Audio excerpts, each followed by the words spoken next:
Thank you very much for clicking on the video. एक बार फिर से आपका बहुत बहुत स्वागत है और यहाँ पे करते हैं हम रोजाना इंग्लिश की प्रैक्टिस। करेक्ट, इंग्लिश की नेचुरल इंग्लिश की प्रैक्टिस करते हैं because we can not always translate Hindi expressions into English. Expressions नहीं ट्रांसलेट कर सकते हैं हमेशा हम, क्योंकि ना जब हम रियल टाइम में बातें करते हैं तो sometimes we respond and react.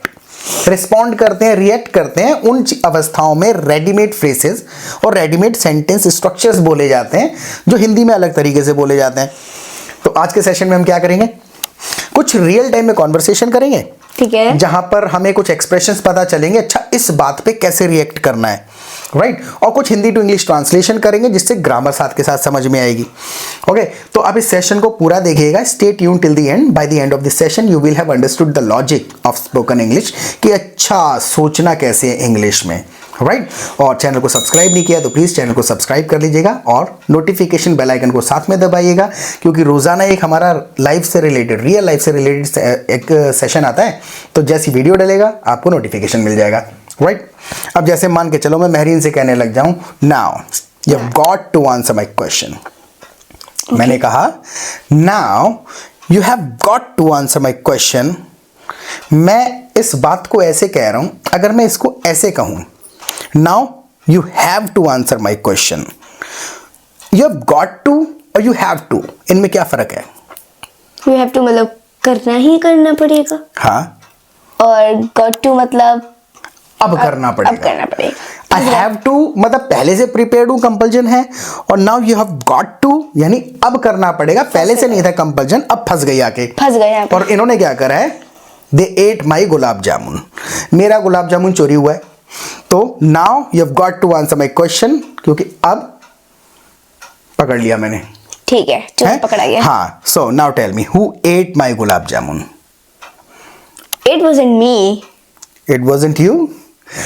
अब ये है, अरे हाँ यार, इसको ट्रांसलेट करके देखो, इट वॉजेंट मी, वो मैं नहीं थी, हिंदी में नहीं कहते हैं। हिंदी में ये कहा होता कि मैंने नहीं खाया, तो हम ऐसे कहते आई didn't eat that.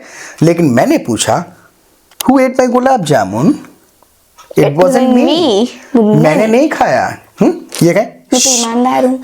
Are you being honest. ये भी है, आर यू बीइंग ऑनेस्ट, हम ऐसी अवस्था में कह देते हैं जब हम किसी को कहना चाहते हैं सच बोल रहे हो।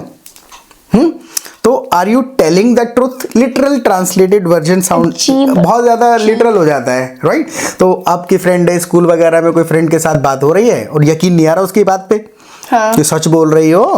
Are you being honest? Are you being honest, right. So are you really being honest, you didn't eat my gulab jamun. Yes. Did you? Yes.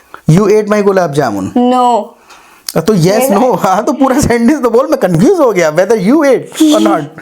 ठीक है, no I didn't eat your gulab jamun. हाँ? I didn't eat your gulab jamun. Okay, you didn't eat my gulab jamun, who ate them. फिर किसने खाया? Who ate then, फिर किसने खाया? May be Taimur ate your gulab jamun. मे B Taimur ate your gulab jamun. Ate, Ate. May be Taimur ate your gulab jamun. मैंने ate लगाया। ईट कहा था आपने? Ate का है। अच्छा, व्यूवर से पूछ लो, ईट कहा था या एट एट कहा कहा था? आप बताओ कमेंट सेक्शन में बताना, ईट कहा था या एट कहा था। एट कहा था। अगर एट कहा है तो ठीक है, may be Taimur ate your gulab jamun. अब ये मॉडल्स वाला गेम आ जाता है यहाँ पे, मे बी है, माइट बी है, मस्ट है और परहैप्स है। सारे मॉडल्स में सबसे बड़ी अच्छी बात पता है क्या है, सारे इंटरचेंजेबली यूज होते हैं, तो इन्हीं को एक बार मिलान करते हैं। चलो। तुमने कहा may be Taimur ate your gulab jamun, इसमें माइट के साथ कह सकता हूँ इस बात को, हाँ। कह के देखो। It might be Taimur who ate your gulab jamun. Correct, style है बस कहने का। मे बी अलग कर दिया, एक सेंटेंस है, मे बी हो सकता है, ये एक सेंटेंस है और ये सबसे इजी वर्जन है। सबसे ज्यादा अंदाजा लगा रहे हैं शायद, तो मे बी और बात कह दो, ऐसा हो सकता है ये बात। May be Taimur ate your gulab jamun, या फिर Taimur might have eaten your gulab jamun. I think it was Taimur who ate your gulab jamun. Ate your gulab jamun. Must कह सकते हैं, हाँ। कैसे? It must be Taimur who ate your gulab jamun. Correct, it must be Taimur Who ate your gulab jamun. Who लगा दिया जिसने खाया। अच्छा, इसमें परहैप्स कह सकते हैं? परहैप्स मतलब? नहीं पता, उसका नहीं। परहैप्स मतलब शायद, शायद। लिटरल शायद।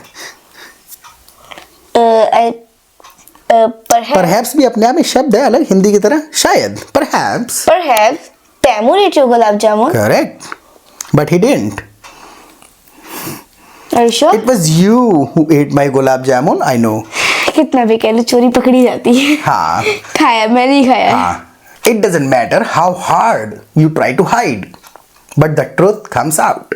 But truth comes out. Mehreen ने कहा कुछ भी कर लो, सच्चाई आ ही जाती है सामने।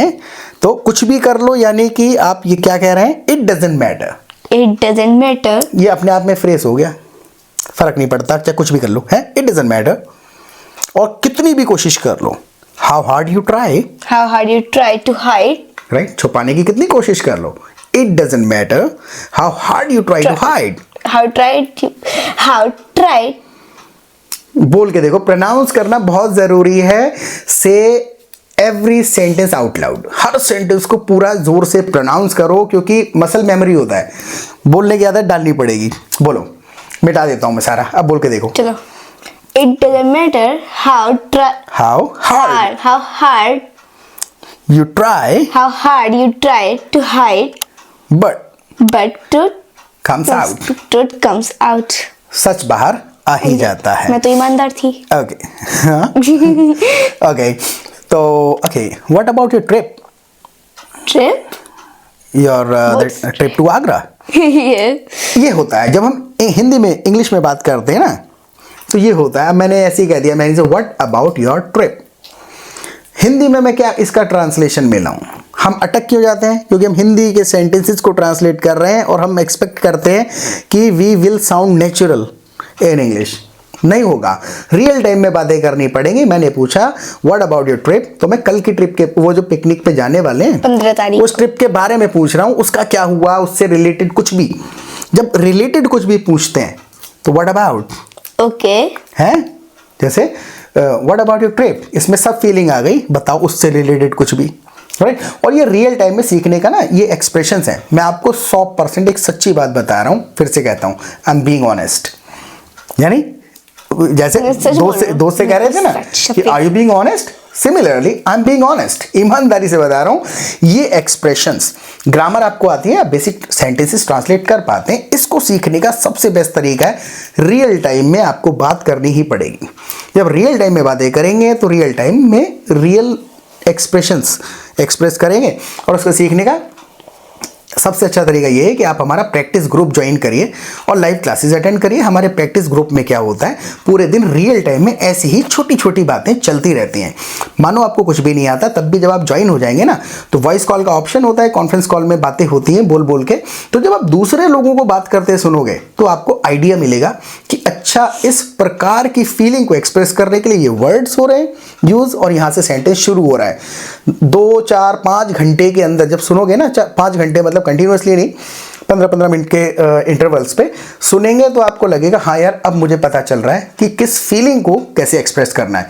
आगे सुनना शुरू करेंगे और थोड़ा थोड़ा जब बात चल रही होगी कॉन्वर्सेशन में, एवरीवन कैन स्पीक, हर कोई बोल सकता है अपने शब्दों में कुछ, अपना एक सेंटेंस बोलेंगे, ब्रोकन बोलेंगे, धीरे धीरे करेक्ट हो जाएगा।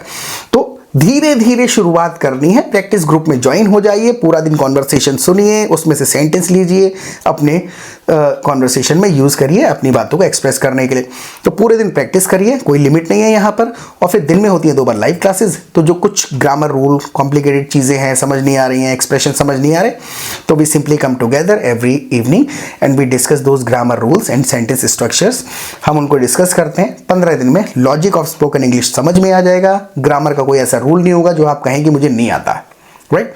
और बोलने की प्रैक्टिस बोल के ही करनी पड़ेगी, आदत डालनी पड़ेगी। वर्ड ऑर्डर भूल जाते हैं बोलते समय, क्योंकि बोला नहीं है।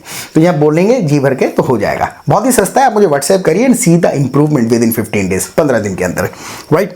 So what about your trip?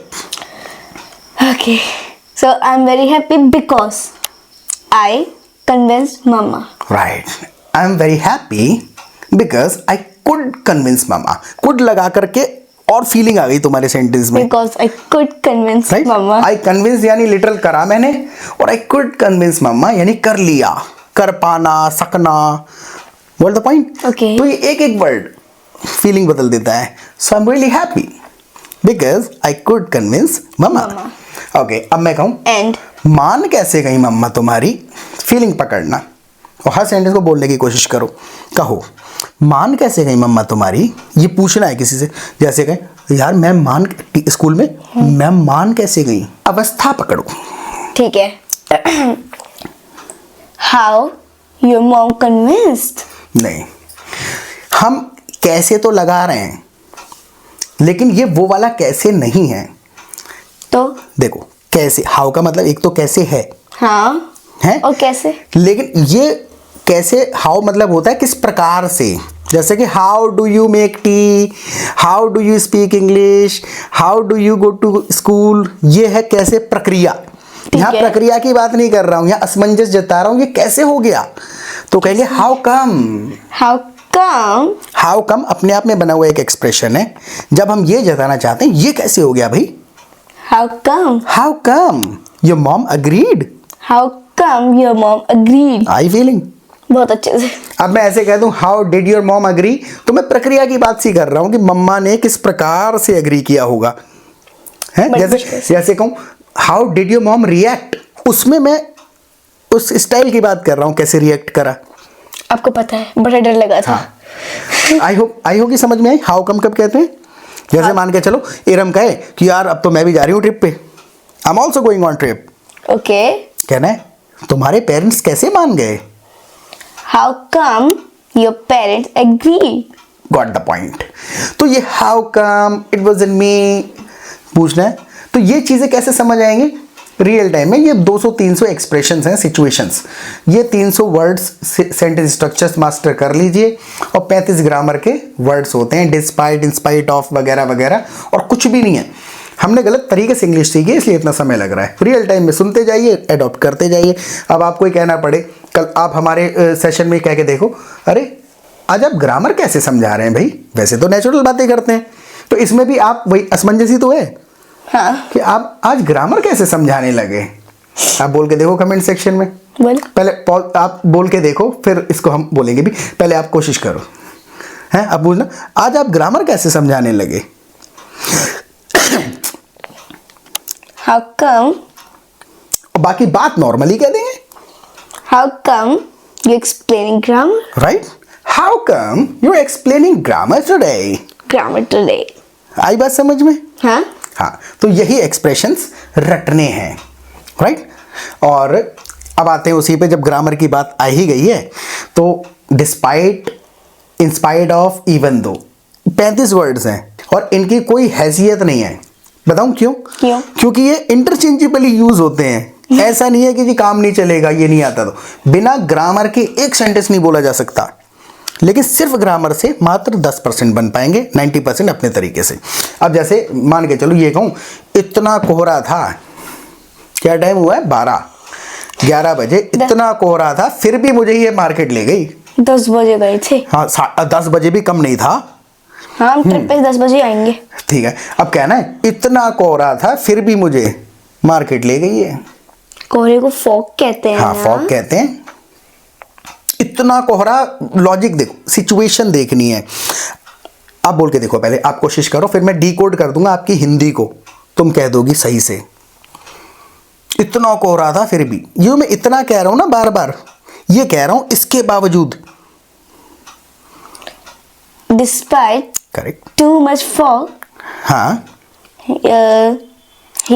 she took me to the market. took me to the market. Despite का सिंपल सा मीनिंग है, Mehreen said it correctly, despite the heavy fog. ऐसे कर दो, Despite the heavy fog, Mehreen took me to the market.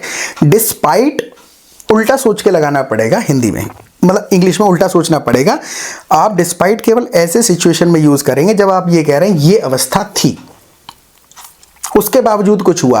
हाँ। तो जो अवस्था थी उस पर डिस्पाइट लगा दिया तुमने। डिस्पाइट द हैवी फॉग, यानी इतनी, despite the heavy fog, she took me to the market. she took me to the market. अल्ली कितनी अच्छी चीज। हाँ, जैसे कि सिर्फ एक चॉकलेट चाहिए थी, वो सिर्फ नहीं था। सिर्फ यही कह के देखो। हाँ, अच्छा वो तुम्हारे लिए बहुत कुछ होगा, लेकिन सिर्फ एक चॉकलेट चाहिए थी, फिर से जोर दो। And he need हाँ only one. देखो, ओनली पता है क्या होता है? ओनली मतलब होता है सिर्फ अकेला टाइप है। अकेली चीज।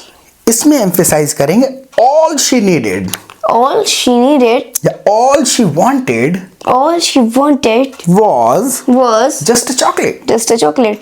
Just हाँ? a chocolate. जैसे कि मुझे सिर्फ 50 रुपए दे दो, तो इसमें भी जब जोर दे रहे हैं कि सिर्फ, बाकी और कुछ भी नहीं, तो all I want, All I want just 50 rupees. Right. अब डिस्पाइट पे आते हैं दोबारा। तो ये एक्सप्रेस, हम अटक क्यों रहे हैं? ट्रांसलेट तो कर ले रहे हैं, क्यों अटक रहे हैं? ये फीलिंग नहीं भर पाते, तो लिटरल एक वाक्य बोल देते हैं, फीलिंग रह जाती है। और फीलिंग के साथ बोलेंगे तो बहुत इजी भी होता है। अब मान के चलो, ये ऐसे कह दिया मैरिन ने, despite the heavy fog she took me to the market. आपने कहा। आपने भी सही कहा था। ओके। आपने बस दा नहीं लगाया था, आपने डिस्पाइट कह दिया था, तो वो भी कंपलसरी नहीं था। अब मान के चलो, लॉजिक समझ में आ गया। तुम्हें पहले था पता, जैसे लॉजिक समझ में आ गया होगा, डिस्पाइट उस वाक्य में लगा रहे हैं जब ये कह रहे हैं ये अवस्था थी तब भी। अगली वाली नॉर्मल बोल देंगे, जैसे ये कहो ग्रामर तो बहुत आती है मुझे, लेकिन सेंटेंस नहीं बना पाता मैं। अब यानी कि एक अवस्था तो मौजूद है, जो मौजूद है उसमें डिस्पाइट जोड़ दो। ठीक है। Despite knowing grammar but I can't make sentences. Right, but हटा दो बस। Despite knowing grammar I can't make sentences. Right, क्योंकि डिस्पाइट से ऑलरेडी जोर दे दिया ना, ये होने के बावजूद, ऐसा है तब भी, सब है उसमें। So despite knowing grammar I can't frame sentences. I can't frame sentences. आगे बात समझ, डिस्पाइट कहाँ लगा रहे हैं? जब ये कहना चाह रहे हैं घुमा के कि ये वाली तो है ही है, लेकिन इसके बाद भी ये कुछ दूसरी वाली है। अब डिस्पाइट और इन स्पाइट ऑफ दोनों भाई हैं, एक नहीं होता तो दूसरा आ जाता है काम में, बस कोई फर्क नहीं है। इन स्पाइट ऑफ कह दो, इन स्पाइट ऑफ, एक वर्ड मान के चल लो, in spite of the heavy fog In spite of the heavy fog, she took me to the market. because I need chocolate. All she needed was All- just a chocolate. It's not just. हाँ, ये सही कहा, it's not just. सिर्फ expression है, let's not translate this into Hindi. Feeling आ गई होगी, feeling आएगी। अगर फीलिंग ट्रांसलेट करेंगे तो हिंदी में फीलिंग अलग हो जाएगी, राइट। हाँ, अब कई बार ना बहुत सारे लोग बहुत कंफ्यूज हो जाते हैं प्रीपोजिशंस।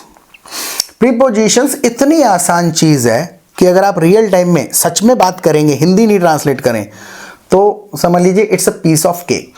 एग्जाम्पल देके बताता हूँ। मान के चलिए, I got a hair cut today.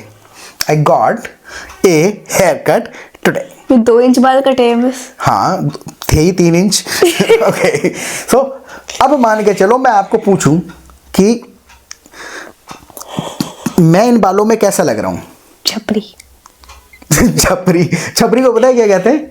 वाना भी कह देते हैं, शो ऑफ भी कह देते हैं। Sure. हाँ, तो मैं इन बालों में कैसा लग रहा हूं अक्सर कह देते हैं हम हिंदी में, इन बालों में अच्छे नहीं लग रहे।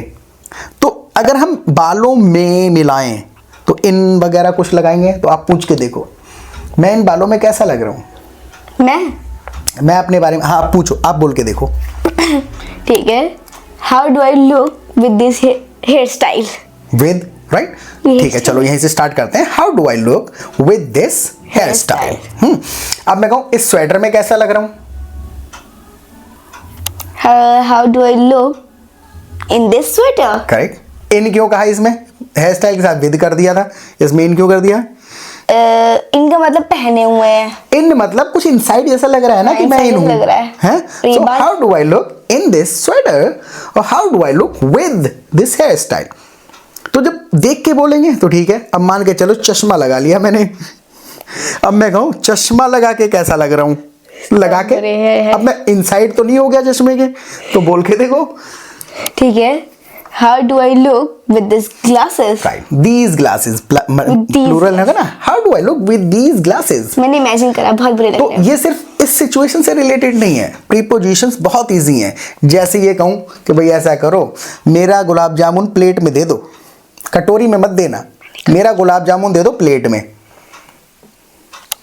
सर्व me a gulab jamun on the plate. On the plate, हाँ, give me the gulab jamun on the plate, give me my gulab jamun on the the plate. Plate. अगर को कटोरी में दे दो, अब कटोरी कैसी लग रही है? Give my gulab jamun in the bowl. Right. तो जब देखेंगे तो बोल पाएंगे इन मतलब इनसाइड है, ऑन मतलब थोड़ा सा सरफेस है, प्लेट है ही सरफेस जैसी। तो रियल टाइम प्रैक्टिस आपको फ्लुएंट बना देगी मात्र 15 दिन के अंदर। लेकिन अगर आप बिना सोचे, भावना को बिना सोचे, सोच रहे हैं हिंदी में और बोल रहे हैं इंग्लिश में, तो वो गड़बड़ हो जाती है। तो आप यहाँ आते हुए लोग बोलते हुए सुनेंगे रियल टाइम में, तो बहुत ज़्यादा आपको यहाँ पर इम्प्रूवमेंट मिलेगा। इस सेशन के बारे में प्लीज़ हमें आप फीडबैक ज़रूर दिया करें कि इससे आपको क्या सीखने को मिला। ठीक है, आज आपको एक टास्क है, इंग्लिश में आपको ये भी लिखना है साथ के साथ कि आज के सेशन से आपने क्या सीखा। राइट, कम से कम 5 लाइनों में उन चीज़ों को डिस्क्राइब करो ताकि आपको एकदम सही से समझ में आ जाए कि हाँ मेरे को ये सिचुएशन, ये ग्रामर के रूल आते हैं। तो प्रैक्टिस करते रहें और कमेंट सेक्शन में ज़रूर आंसर करना। बाय।